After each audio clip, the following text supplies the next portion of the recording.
to bear arms. His Political Action Committee says it's aiming to increase voter registration in hotly contested election states. Well, let's talk about all the latest developments now in US politics in this keenly contested race for the White House. I'm joined by Amy Dacey, former CEO of the Democratic National Committee, now Executive Director of the Sine Institute of Policy and Politics at American University. And we're also joined by Denise Gitsham, Republican strategist and former White House aide in the George W. Bush administration. Thanks to you both for joining us. Just to talk first of all about that Elon Musk giveaway and the warning from the Department of Justice that he may be in breach of law there. What is your view of that, Amy? Well, it's certainly concerning, and I leave it up to the experts to decide, if there's anything that's been inappropriate. I do think that there's a lot of outside groups, outside individuals that are moving money toward, the race, trying to serve as surrogates. It is definitely an all hands, on deck on both sides of the campaign. But certainly if there's anything that's not being done, appropriately, I think it's important to bring it to light. I mean, we have a system where, we don't pay people to vote. We don't bring money into the system that is inappropriate. And so it's good that people are looking at this. And Denise Grace, what's your view of this? I mean, clearly it's designed to help Donald Trump in some way. Yeah, Elon Musk has made it a point to say that it's an existential threat if Harris gets into office for him. And so I think that you're seeing him go all out in a show of support. Again, of course, I believe that everyone should abide by the law. And if there's anything untoward being done, I'm certain that Elon Musk has enough attorneys on his side that he can pay for to give him the best legal advice as to how to do something like this. I think this is more of, honestly, a play by Elon Musk to really bolster the male vote. 65% of men have a favorable view of Elon Musk. And so him going out and consistently putting his name out there behind Donald Trump is yet another effort by the Trump campaign to cater to a base that they think they genuinely need. And all the polls have shown that they need in order to get over the finish line. And in fact, the polls are showing that Donald Trump is doing very well, Denise Grace, don't they, with young men right across the board? Yeah, it's interesting. I'm not a young male, obviously, and so I've only know what I've read about why they're leaving the Democratic Party. There's been a 10% drop just amongst Gen Z voters in general, but Gen Z men in particular have really stepped away from Harris because they have. I think I read that it was the biggest historic reverse gender role sort of switch, where suddenly those voters that are male, ages 18 to 29, are saying things that we haven't heard since a long time ago. Things like, our country's become too soft. It's become too feminine. We don't feel valued in society. And this is a real issue that Harris has to grapple with if she's going to win the level of support that she needs to secure the White House. We've really seen a 10% drop in that support since Biden amongst just young Gen Z men in terms of the Democratic side. And Trump seems to be picking it up and gaining steam.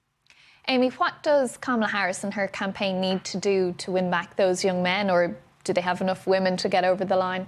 Well, I think they do have to win more women than they do, lose men in this scenario. But I think since the 1980, we've seen that women have turned out in larger numbers than men. I mean, there's been a consistent gender gap. And in 2020 alone, there was a record 68.4% of eligible women that are voting. So I think that's why you see both campaigns courting, women in these places. But it's also true in most of the battleground states. There's a gender gap there as well. So, we also have seen that AARP put out a recent poll that women over 40 are voting, at high rates.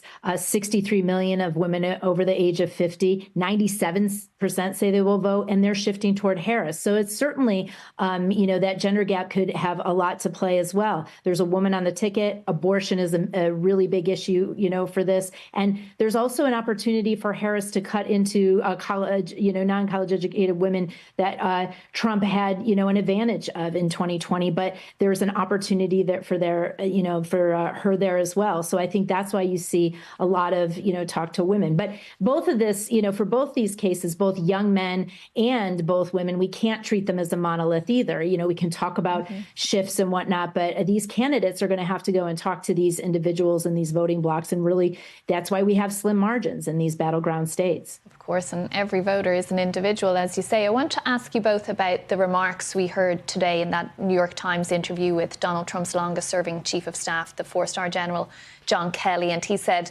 that Donald Trump is an authoritarian. He said he admires people who are dictators and that he had made comments in private praising Adolf Hitler. Denise Grace, does that impact Donald Trump's campaign at all? Will it impact voters' view of him? You know, I think we've been hearing things like this coming out of those who served with Donald Trump for years. And so none of this is surprising. I think that he said himself that he wanted to be a dictator for a day in the first day that he gets into office. And so nothing is surprising. We've heard this sort of rhetoric since 2016. If you're voting against Donald Trump because you don't like his personality, you're already a decided voter. You're not voting for him no matter what he did, no matter how prosperous you were under his economy. There's no changing your mind. And that's what Kamala Harris is banking on. As she goes around touring America with Liz Cheney and other disaffected Republicans, she's saying, look, this guy is unfit for the White House. But if you're somebody who's looking at the policies and that matters more to you than a vibe or a personality, then you're going to go with the person who you felt you did best under while they were in the White House. And a lot of those people say that most people say that they side with Trump on the policies. And if they're holding back and still a bit undecided, it's certainly not going to be on the basis of anything new that comes out that might have been said. Amy, do you agree with that?